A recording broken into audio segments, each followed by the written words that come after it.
I'm Victoria Castillo, 50 years old, and I rose from a Navy petty officer's daughter in Tampa to a Rear Admiral in the United States Navy. For years, I fixed mistakes, opened doors, and gave quiet support to a man who never gave me the same respect back. But when he sat at my own promotion ceremony and asked whose wife I was, I made a choice that changed everything. Have you ever been underestimated by someone you once helped? If so, tell me your story in the comments. You're not alone. Before I get into what happened, let me know where you're watching from. And if you've ever had to stand up for yourself after being overlooked, hit that like button and subscribe for more true stories about boundaries, respect, and reclaiming your worth. What happened next might surprise you. My father was an E6, Petty Officer, First Class Raymond Castillo, United States Navy, retired by choice, but Navy by bone. He separated from service in 1981 when I was 5, and we stayed in Tampa because that was where my mother had family and where my sister and I had already begun our lives in the small, unremarkable way that children begin things, without knowing they are beginning anything at all. What I remember of those years is not Navy life. It is Tampa, the heat, the flat streets, the smell of the bay in the summer. My father worked in logistics after he got out. He wore short sleeves and came home at regular hours. He coached my sister's soccer team once and quit after 2 seasons because she was not interested in soccer and he was not interested in pretending otherwise. He was a practical man. He did not perform sentiment. The Saturday he took me to the Navy open house, I was 12 years old and he was 38. We drove to the port in the early morning before the crowds because he knew someone who could get us ahead of the line. The ship was a destroyer. I remember standing at the end of the gangway in the Tampa heat, looking up at the hull, and feeling something that had no name yet. My father stood beside me with his hands in his pockets and pointed to the officers in dress whites on the quarterdeck. "Those people went to college," he said. "You're going to college." I didn't answer him. I was already looking at the ship. There was nothing ceremonial about the moment, no music, no speech, just a man telling his daughter a fact about the world, and me, his daughter, looking at something larger than myself and deciding, without fanfare, that I wanted to be part of it. I did not understand then what it meant that my father had never made it to those dress whites himself. I was 12. At 12, you see the destination, not the distance. He must have understood the distance. He had walked it as far as he could, and then stopped, and now he was standing beside me pointing at the next part, the part I was supposed to walk. He said it plainly, the way he said most things. I never forgot it. That is part of the problem with quiet men who say true things. You carry what they say long after you have any use for it, because the words were earned and you know it. 3 years later, he was gone. Pancreatic cancer. He was 41 years old. He died in the spring of 1991 when I was 15 and my sister was 13 and my mother was working double shifts at a hospital in Hillsborough County because that was what the situation required. And my mother was not a woman who refused what the situation required. The Navy sent a flag and 2 officers in dress blues to the funeral. My father would have found that appropriate. He believed in the institution even after it was behind him. I stood at the graveside with the flag in my hands, folded into the tight triangle the Navy made of things, and I thought about the open house and the gangway and the officers on the quarterdeck. I did not cry. I filed it. The Naval Academy accepted me in the spring of 1995, following a congressional nomination that I had worked for in the deliberate, systematic way my father had modeled without ever naming it as a method. I called my mother from the school payphone when the letter came. She made a sound I had not heard from her before, something between a breath and a word, and then she said, "Your father knew." I did not argue with that. It seemed correct. Plebe summer was what it was. I will not perform nostalgia about the runs and the formations and the inspections and the particular texture of institutional humility that the Academy administered to everyone who came through those gates. What I will say is that I did not quit, and that is not a small thing, and the people who think it is a small thing have never stood in a formation at 0500 hours in August heat and decided for the 200th time that they were staying. I called Eleanor once a week from the payphone in Bancroft Hall. I kept the calls short. She had enough to manage without carrying my details. By my third year, I was detailed as a company commander for the incoming plebe class. That meant I was responsible for a group of people who were doing what I had done 2 years before, and I was supposed to make it harder for them in a way that made them better. I believed in that model. I still believe in it. It requires you to maintain the standard regardless of how the person in front of you is responding to it. One afternoon during a drill inspection, the company commander who oversaw my detail, a male firstie, capable, not unkind, looked me over and said I was getting there. I said nothing. I already knew I was there. The silence was not insubordination, it was information. I commissioned in the spring of 1999 as Ensign Victoria Castillo, United States Navy, with a surface warfare officer designation and orders to a destroyer home-ported at Naval Station Norfolk. I was 23 years old. My mother flew up for the ceremony. My sister could not come. The superintendent shook my hand, and I took the oath, and that was the beginning of the part that actually counted. The surface warfare mixer at the Norfolk Officers Club happened 3 weeks after I arrived at my ship. I went because I was told to go, and because I understood already that presence was not optional. I did not know anyone in the room. I was 3 weeks out of the academy, pressed uniform, trying to map the social architecture of a wardroom I had not yet earned the right to navigate with any confidence. A lieutenant named John Hunt introduced himself at the bar. He was 26, commissioned 4 years ahead of me via ROTC at Virginia Tech. Already at home, in the room, in the way that some people are at home everywhere. Easy, calibrated, certain of his welcome. He had the quality of a person who had been told early that he was going somewhere and had organized himself around that belief. He was not arrogant. He was settled. There is a difference. We talked for 20 minutes. He asked about my ship, my plans, where I had come from. He told me about his first deployment, his department head aspirations, the billet he was angling for. Then he said, "You're going to run circles around half this wardroom in 2 years. I mean that." I did not know what to do with that. Nobody had said that to me in the fleet yet. Not in those words. Not with that particular weight behind them, the weight of someone who had been around long enough to know what he was comparing you to. I thanked him and moved on to the next conversation, but I filed it. I was 23 and I remembered it for 26 years, which is part of the problem. I was promoted to lieutenant junior grade in 2000, the year I deployed to the Persian Gulf and earned my first watch standing commendation. I was promoted to lieutenant in 2002. I was a solid officer who got better every year and never needed anyone to explain to me twice what was expected. The Navy rewarded that. Not always visibly, not always quickly, but steadily. I understood the promotion system the way my father had understood logistics, not as a ladder, but as a system with rules. And rules could be learned, and once learned, applied without drama. Hunt and I crossed paths again at various events over those years. A conference in San Diego, a wardroom dinner in Norfolk when we happened to be in the same home port on the same weekend. A professional development seminar in Virginia Beach that neither of us had wanted to attend, but both of us understood, was the kind of thing you attended. He was always easy company. He remembered my name, my ship, the details of our previous conversations. He had that quality too, the quality of making you feel like he had been paying attention. I had been paying attention as well. What I noticed and did not name yet was that he always spoke to me most generously when the room was not listening. In 2005, I was assigned as operations officer on USS Stout, DDG 55. I met David Castaneda at a charity gala in Virginia Beach in the spring of that year. He was a former Navy lieutenant who had separated from service in 2003 to work in urban planning, and he was the most direct person I had met outside the military in my adult life. He asked me what I did. I told him. He said, "How long do you plan to keep doing it?" And I said, "Until I can't." And he nodded, like that was the only sensible answer. I was promoted to lieutenant commander in 2006.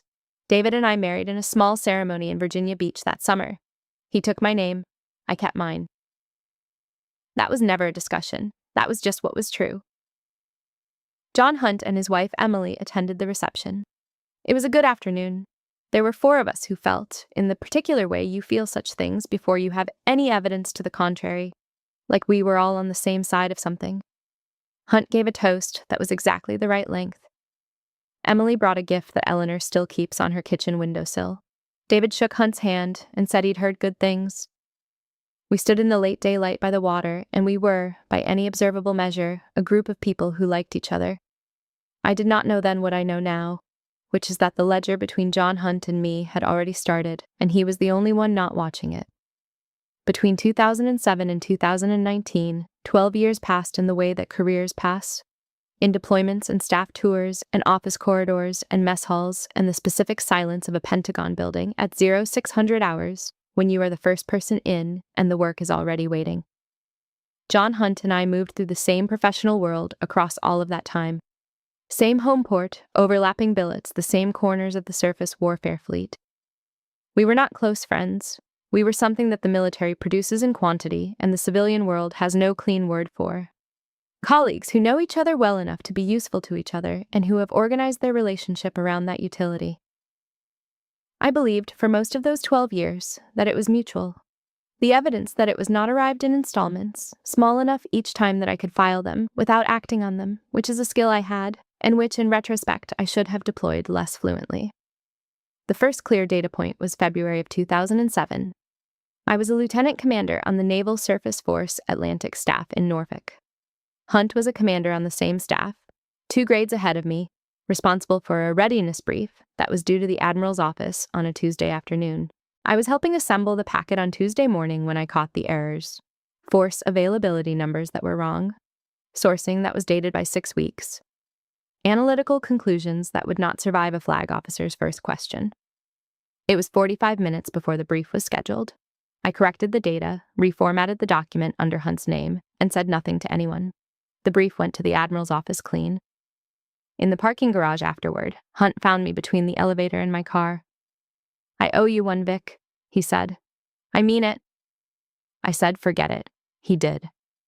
That is not the worst thing a person can do. The worst thing is what comes next, which was nothing.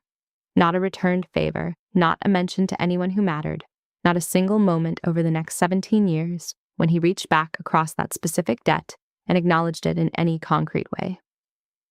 I am not saying he was obligated to announce it. I am saying that people who mean it when they say they owe you find a way to mean it in practice as well. I watched for it for a long time. After a while, I stopped watching and started counting. The second data point was 2008. Hunt was being considered for Commander Command at Sea, a competitive billet, the kind that defines the trajectory of a surface warfare officer's career in ways that almost nothing else can match. He was a solid performer. He was not a standout. The difference between solid and standout in a board cycle like that one is often a single voice in the right room. I had cultivated a genuine professional relationship with then Rear Admiral Richard Hargrove, who had been my mentor since my lieutenant days and who was positioned to speak to Hunt's selection. I put in a personal word. I told Hargrove that Hunt was the kind of officer who performed under pressure and earned the genuine loyalty of his sailors, both of which were true when I said them. Hunt was selected. He thanked me by text message. That was it. I made that call because I believed what I said when I said it. What I did not account for was who he would become once he got there. The Pentagon years were next. I was assigned to the N-81 Assessment Division in 2012 as a commander. Hunt was on OpNav staff at the same time as a captain, 1 grade ahead of me. He had been selected for captain at some point around 2010, which tracked with the trajectory I had helped set in motion in 2008. At a formal staff dinner in the spring of 2013, I had just pinned on captain myself. A week prior, Hunt introduced me to a senior civilian official. He called me a colleague from the old days, and then pivoted immediately to engage a 2-star across the room without including me in the conversation. The civilian looked at me with the polite blankness of someone who has not been given sufficient information to place a person. I extended my hand myself. I said my name and my title and my division. The civilian nodded and moved on. The whole thing lasted 10 seconds. It was a small thing.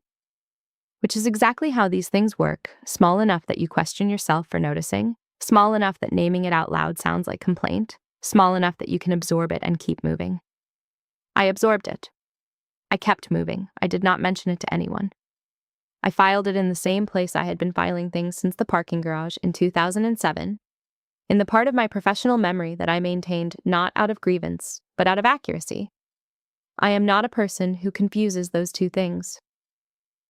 The 2016 incident was less subtle.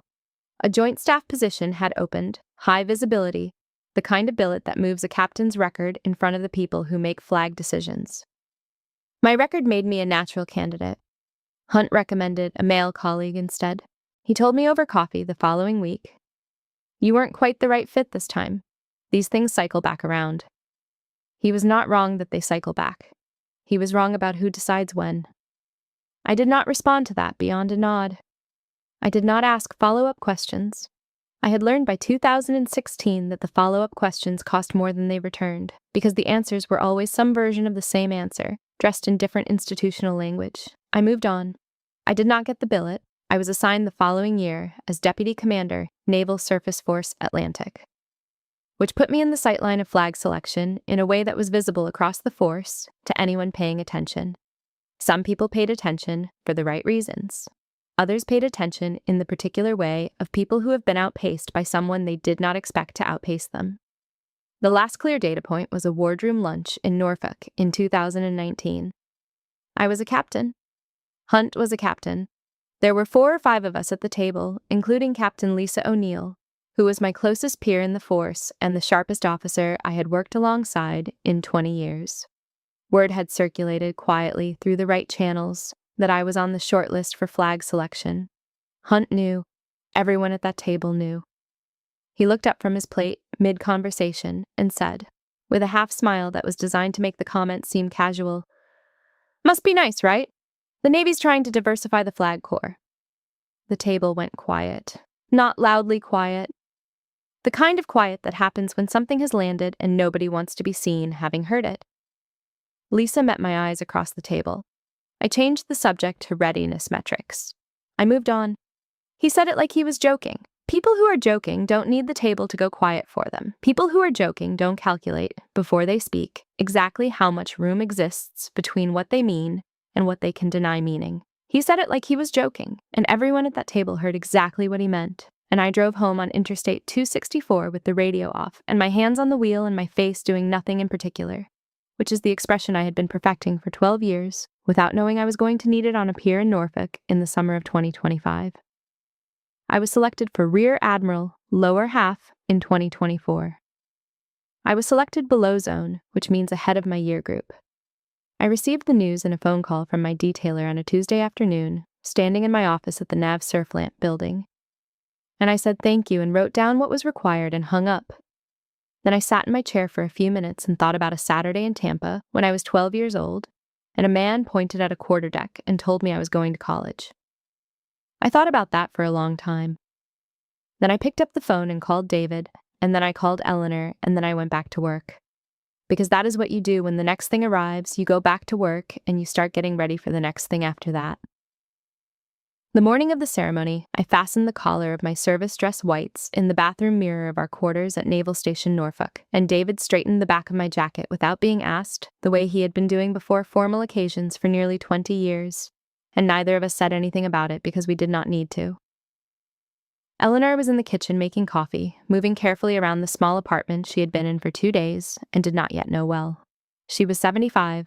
She moved the way people move when they're trying not to take up space in someone else's place, and I thought about her in the house in Tampa, moving the same way through the years after my father died, taking up exactly the space she needed to hold us together and not 1 inch more. I checked the mirror one more time. I was not nervous. I was ready in the way that comes from having done every preceding thing correctly. The ceremony lasted 40 minutes. The 26 years before, it was the actual event. The pier at Naval Station Norfolk was set for the occasion. Rows of white folding chairs filled in front of the platform, officers in dress whites, families in their summer best. The base press pool clustered to one side behind their cameras. USS Mason was moored behind the dais, DDG 87, the ship I had commanded from 2014 to 2016, the ship I had driven through the Strait of Hormuz on a January morning in 2015, with 30% of my crew sick and a deployment schedule that did not care. She looked the same as she always looked, gray and capable and indifferent to ceremony. I had stood on that pier as an ensign, as a lieutenant, as a commander, as a captain.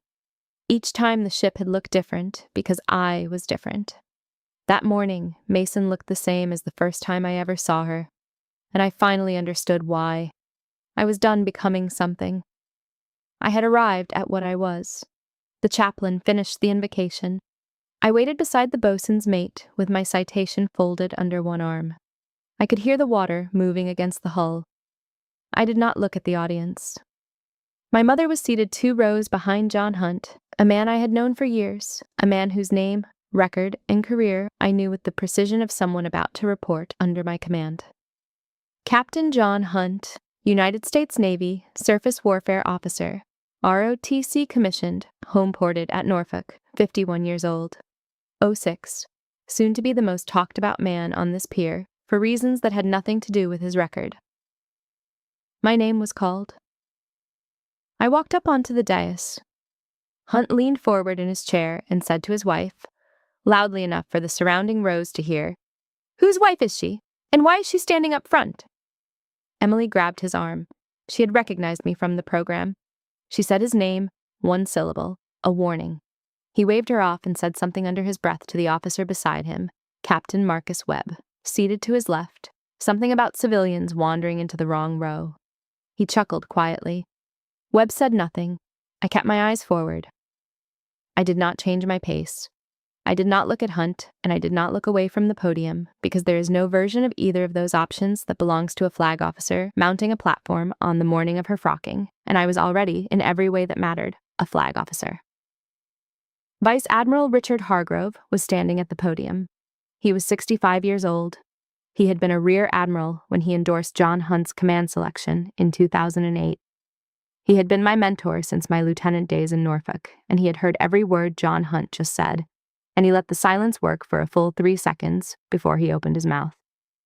He looked directly at Hunt. The pier was already going quiet. Then, into the microphone, measured and without theater. "Captain, she's not a wife. She's pinning the stars today. And as of 0800 Monday, you just insulted your new commanding officer." Emily Hunt put her hands over her face. Hunt froze in his chair. Every officer in the audience turned to look at him. The pier held that silence the way a harbor holds water, completely without effort. Then Hargrove began reading the citation, and his voice was the only sound except the water and the flag moving in the harbor breeze. And the pier stayed with him because that was the only dignified place to put its attention. David and Eleanor walked up together to pin the single gold stars on my collar. Eleanor's hands were shaking slightly. David's were not.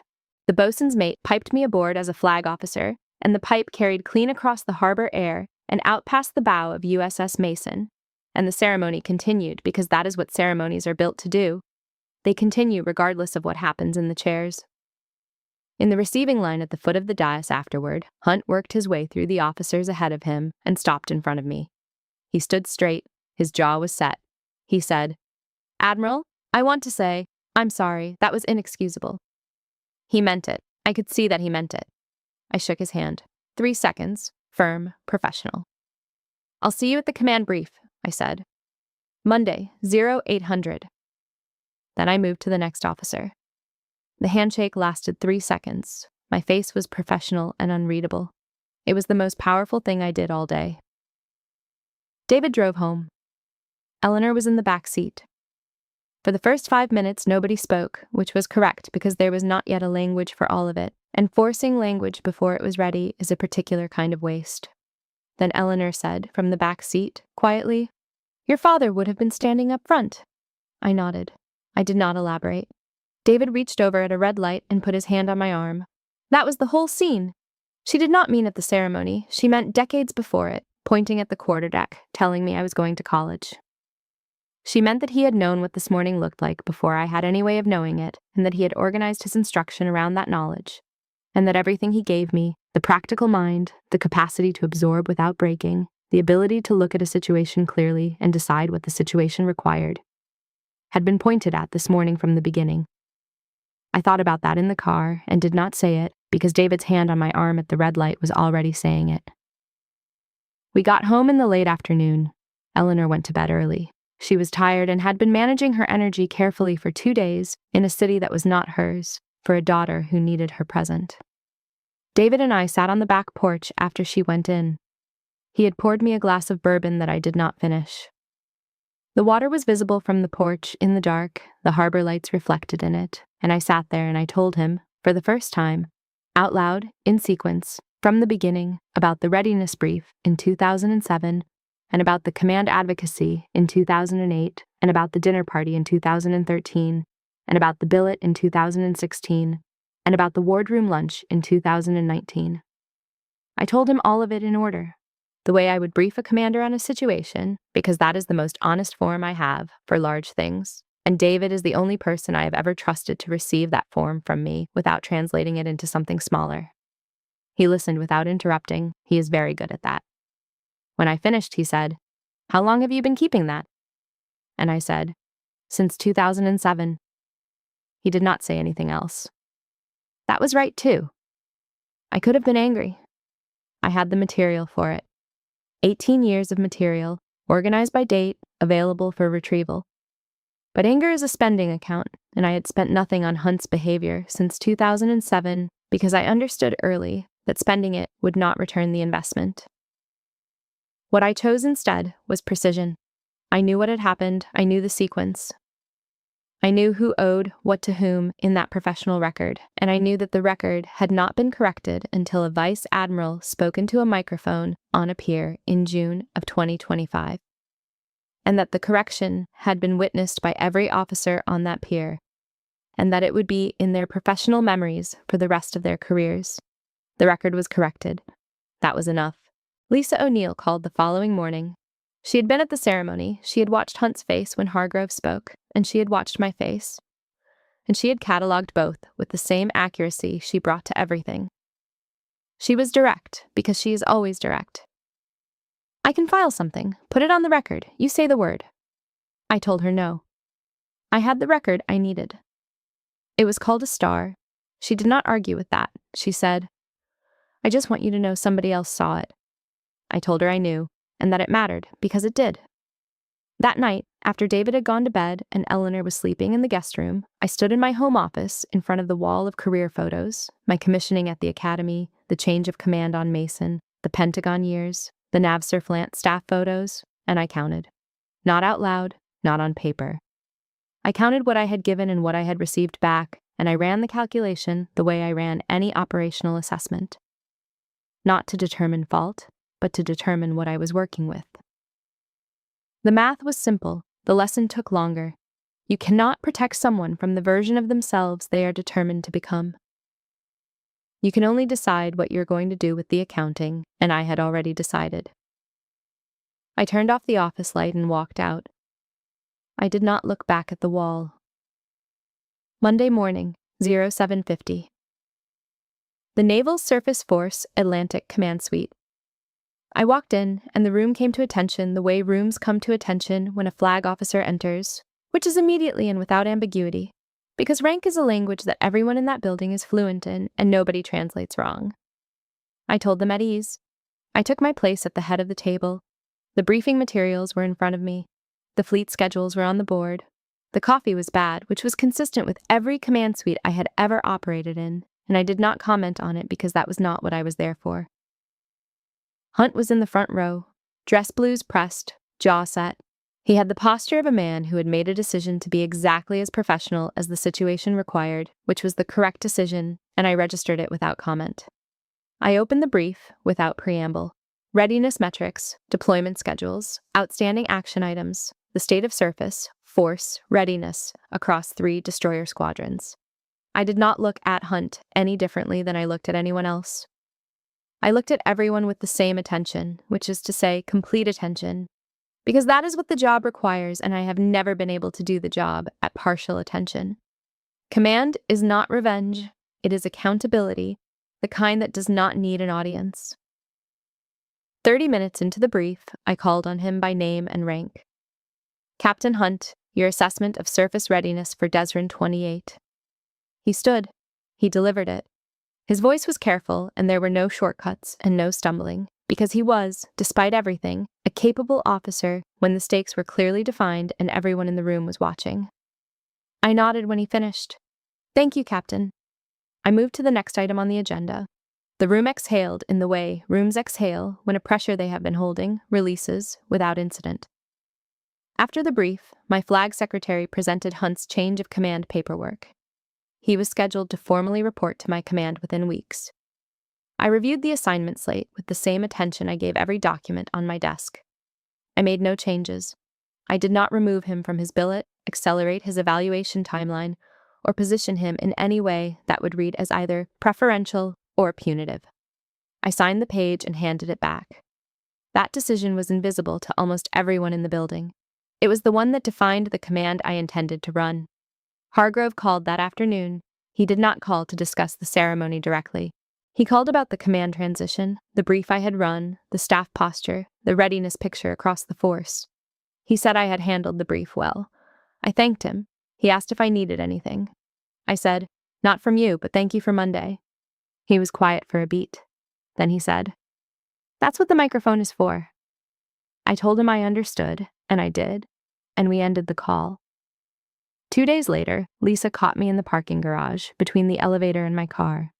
She had watched the Monday brief from a seat at the back of the room. She said, "You know everyone's watching how you handle this."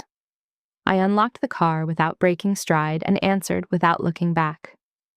"Then let's make sure they see something worth watching." She did not respond. There was nothing to add. The staff learned quickly what kind of command they were working in. Not from a speech, not from a posted command philosophy statement, though I wrote one of those too because it is standard, and because standards exist for reasons. They learned it from watching what I did and what I did not do. I read every primary document myself before signing it. I delegated selectively, not reflexively. When I asked the question nobody else had been asking, who wrote the original analysis? I asked it because the answer mattered to the quality of the work, and quality of the work was what I had been sent there to produce. The force responded to that. Not immediately and not uniformly, but steadily and measurably, which is the only kind of response that matters in operational command. I was not performing rigor. I was rigor. There is a difference, and people who work inside an organization know the difference, and the people in my building knew it within the first month. The command suite doors closed behind me at the end of the workday, and the staff was at their stations, and the fleet schedules were on the board, and the building hummed with the particular frequency of an organization that knows what it is doing. The readiness inspection came in July of 2025. 3 destroyer squadrons, assessed across a 2-week operational window that I designed with my N3, and then executed without modification, because the point of an inspection plan is that you follow it and see what it shows you, not that you adjust it to protect what it might reveal. The results were the strongest the force had seen in 4 years. I did not announce that to the staff as a personal achievement. I announced it as a baseline. "This is the floor," I said at the after action. Not the ceiling, not the occasion for celebration. The floor. They understood.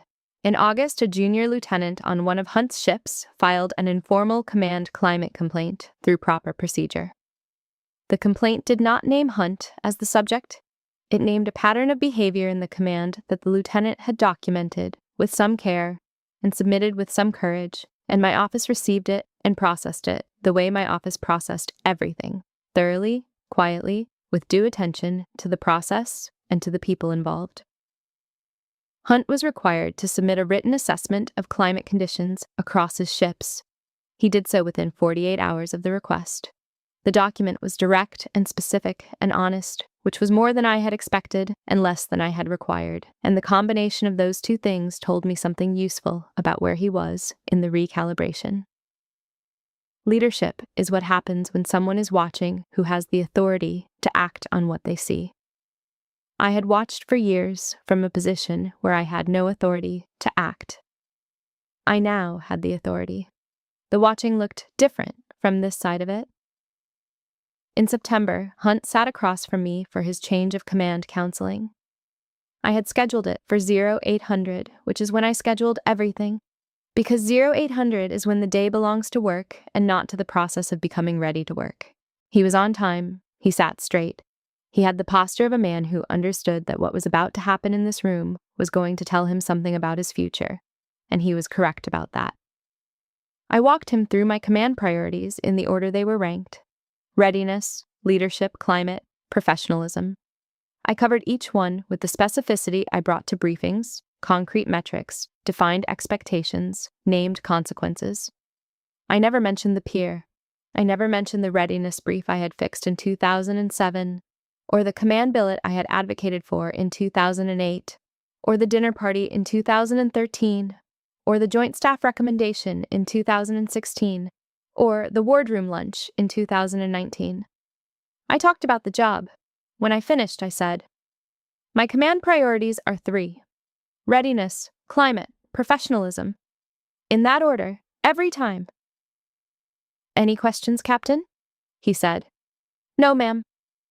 He left the office looking like a man recalibrating something fundamental, which was not my intention and not my problem, but it was a result I could work with.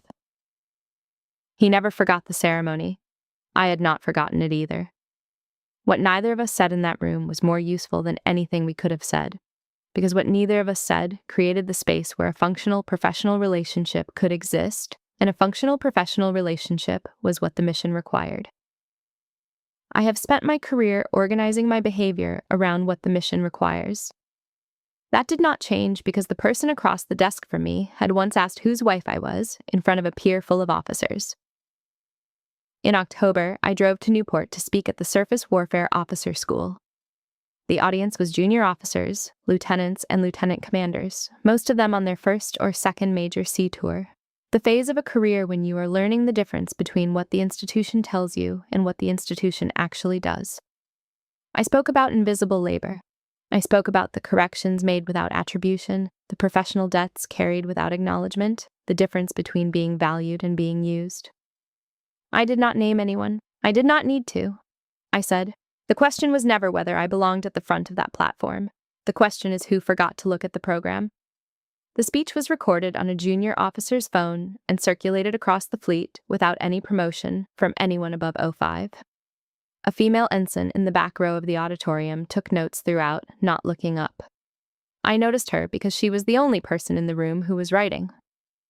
Later that October, Hunt submitted a surface readiness report that was, by any standard I applied to the work that moved across my desk, excellent. The analysis was thorough, the sourcing was current, the operational recommendations were sound and specific and grounded in actual force capability rather than theoretical possibility.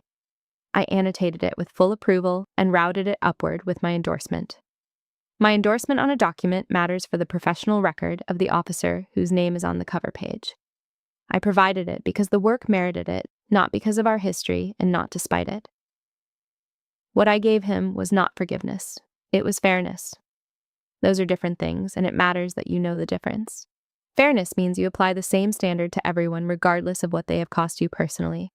It means you do not lower the bar for an officer you want to protect, and you do not raise it for an officer you want to punish. It means the work is the work, and the evaluation is the evaluation, and neither of those things should carry the weight of your private account. I had been keeping a private account since 2007. The account was accurate. Keeping it had not changed the standard I applied to the work, and endorsing this report did not change it either. That is the discipline that command requires, and I had been practicing it since the day I put on a uniform. I was in the commissary at Naval Station Norfolk on a Wednesday morning in November when I saw Emily Hunt at the end of an aisle. She was looking at canned goods with the particular focus of someone who is deciding something small and wants to get it right. We had not spoken since the ceremony. She saw me before I could decide whether to approach, and she did not avoid me. She walked toward me with the deliberate stride of a woman who had been thinking about this moment for 5 months and had decided how she was going to handle it. She said, "I want you to know I recognized you that morning, from the program." I tried to stop him. She said it plainly, looking at me directly, not asking for anything with it. I listened. Then I said, "I know. It didn't change anything." We nodded. We parted. Neither of us elaborated because elaboration was not what the moment needed. What the moment needed was the acknowledgement, and she had given it, and I had received it, and something closed that I had not known was open. In December, Hunt requested a meeting to walk me through command climate reforms he was implementing across his destroyer squadron. He had restructured how his commanding officers reported upward on personnel issues. Nothing announced publicly, no press statement, just a process change that he had designed and implemented over 3 months, and that the data over those same 3 months showed that it was producing measurable improvement in the way his people were being heard. He wanted me to see the metrics before the quarterly brief. I reviewed the numbers. I did not say much. I said, "Good, keep going." He did. He was not trying to earn credit, he was trying to do the job. That is the only version of him I had any use for. And he was producing it, and I could see that he understood the difference between those two things in a way he had not understood it before the summer. He was not trying to recover from the ceremony. He was trying to build something that would outlast it, which was the correct instinct and the only useful one. At a combined staff function in January of 2026, a visiting civilian dignitary was working the room. Hunt saw him before I did and intercepted him before the dignitary's staff could perform the introduction. Hunt said, "This is Rear Admiral Victoria Castillo, Commander Naval Surface Force Atlantic." Full title, full role, no hesitation, no compression, no colleague from the old days. The dignitary shook my hand. Nobody commented, nobody needed to. It was unremarkable, which was exactly what it should have been. It took him 7 months and 26 years of my career to say my full title in a room. I will take it. By January of 2026, the command was 7 months old and operating at a tempo and a standard that I had not inherited but had built, which is the distinction I cared about. I sat in my office on a Friday evening, reviewing quarterly command metrics, and the numbers were strong, the strongest since I had taken command. I closed the folder. I realized I had not double-checked a single figure before signing. That was not sloppiness. That was trust in the command, in the staff, in the systems I had spent 7 months putting in place. I had always had confidence. Confidence is something you carry into a room. This was different. This was settled. Settled is something the room gives back to you after enough time when you have earned it the right way. In February, I flew to Tampa. It was my first visit in over 2 years, which was a longer gap than I had intended and shorter than the job had allowed. Eleanor's house was the same, with the same folded flag in the same shadow box visible through the screen door to the living room, the same kitchen, the same porch where she had spent most of my childhood doing what needed doing without comment. She was 75 and moving with the careful economy of a woman who had spent decades preserving her energy for the things that mattered. She made coffee. We sat on the porch. The Tampa heat was February warm, which is warm enough. She asked me, "Are you happy?" I didn't answer quickly. I looked at the yard, the same yard where I had done homework on a folding table in the years after my father died, where my sister and I had run sprinklers in the summer while Eleanor slept before a night shift. I thought about the question the way I had learned to think about questions that deserved an honest answer rather than a quick one. The pause was long enough to be honest and short enough not to be alarming, which seemed like the right calibration for the moment and for my mother. I thought about it for longer than I expected to. That seemed like good news. The next morning, I drove across South Tampa on my way to pick up groceries. I passed the elementary school where a teacher had once arranged a Navy career day, where I had stood as a 12-year-old at the end of a destroyer gangway and felt something click. I slowed down. I pulled over across the street and parked and sat in the car for a few minutes looking at the building. The school looked smaller than I remembered, which is what buildings always do, and the yard looked the same, which is what yards always do. I thought about what I would have done at 12 on that pier in June of 2025.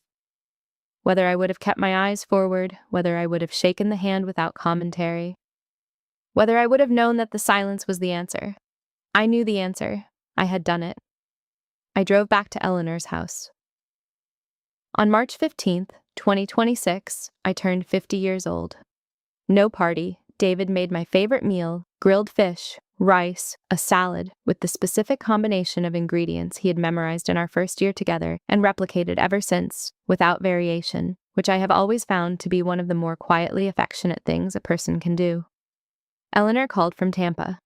We opened a bottle of wine that we had been saving since Mason's change of command, which meant it was nearly 12 years old and probably better than we deserved. I told David, "I don't know what's next, but I know who I am now in a way I didn't before."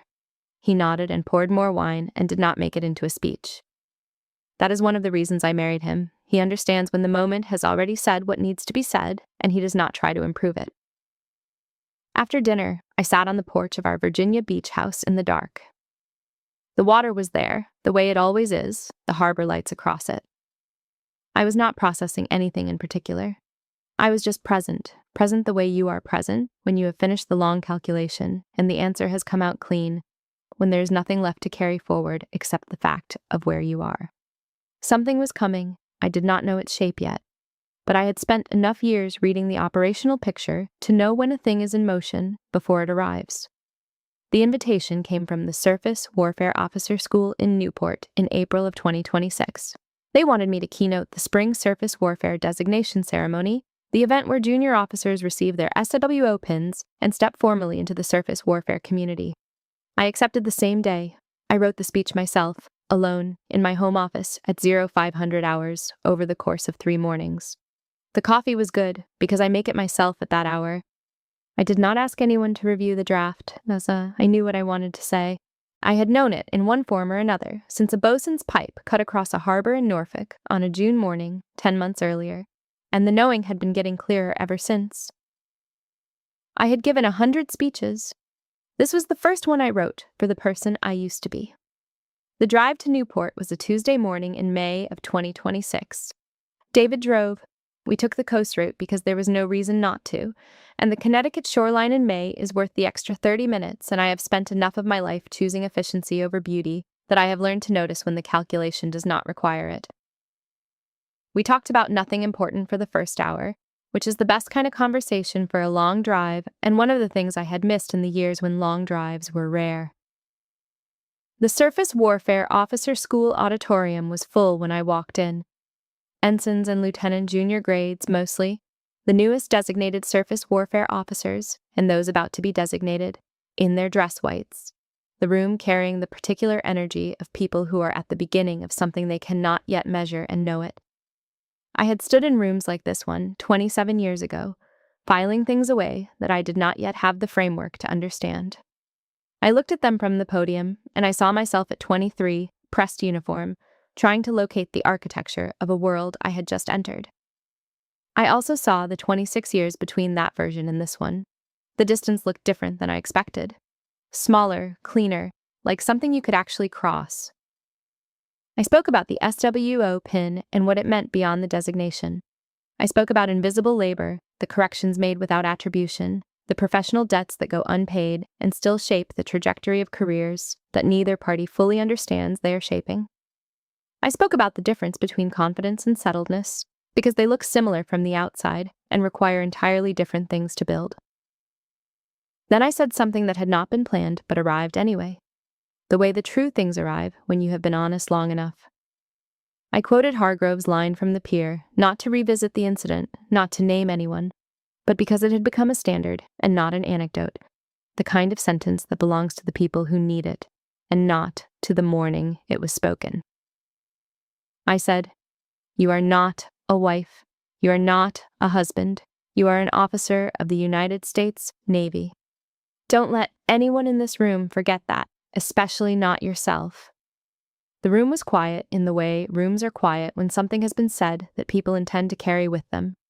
I recognized the quality of that quiet. I had been in the room on the other side of it, taking notes a long time ago. In the receiving line after the designation ceremony, I shook hands with 63 newly designated surface warfare officers, and I looked each of them in the face for the 3 seconds that a receiving line allows, because 3 seconds is enough to see a person if you are paying attention. Near the end of the line, a young woman waited. She was 22, a new ensign, SWO pin, freshly pinned, the particular combination of formal and overwhelmed that marks a person on the day they receive something they have been working toward for years, and the weight of it is only beginning to arrive. She was from Tampa, Florida. She looked at me for a moment, composing herself, and then she said, "I watched your ceremony on the news last June. I wanted to do what you do. That's why I'm here." I looked at her. 22 years old, Tampa, Florida. Standing at the beginning of the thing I had spent 50 years building toward. Holding it the way you hold something you do not yet know the full weight of, which is the correct way to hold it at the beginning. I shook her hand. "You already started," I said. She nodded. She moved on. I moved to the next officer. The line finished and the auditorium emptied in the way auditoriums empty after ceremonies, slowly, in clusters, people talking, the sound of chairs on the floor. David drove back to Norfolk. I was in the passenger seat with my cover in my lap. The Connecticut coast moved past the window in the afternoon light. For the first time I could remember, I did not replay the pier ceremony on the drive. It was there. It will always be there. The bosun's pipe, the harbor, Hargrove's voice in the microphone, Hunt frozen in his chair, the gold stars on my collar catching the light. I know exactly how that morning sounded and felt and what it weighed, but I did not reach for it. I looked out the window at the water, and I let it be what it was, one morning in a 26-year record, the morning somebody happened to write down. I did not become a flag officer because I endured one bad morning on a pier. I became one because I showed up every morning for 26 years, in dress whites and in working khakis, and in the particular uniform of someone who does the job correctly when nobody's watching, and that morning was just the one somebody happened to write down. The rest of the record was built in the years before it, and it is in the years after it, and it will continue in the years I have not yet arrived at, because the work is not finished. Complete is not the same as finished. Complete is what I felt, riding south along the Connecticut coast in May of 2026, with my cover in my lap and David at the wheel and a 22-year-old ensign from Tampa somewhere behind me, already on her way. You are not a wife. You are not a bystander. You are not the wrong person in the wrong row. Find the program, put your name in it, and walk up front. I didn't need revenge. I needed the record to speak clearly. In the end, it did. If you've ever had to stay professional while someone disrespected you, tell me how you handled it in the comments. Have you ever had to prove you belonged in a room where you had already earned your place? Like, subscribe, and share this with someone who needs to remember their worth.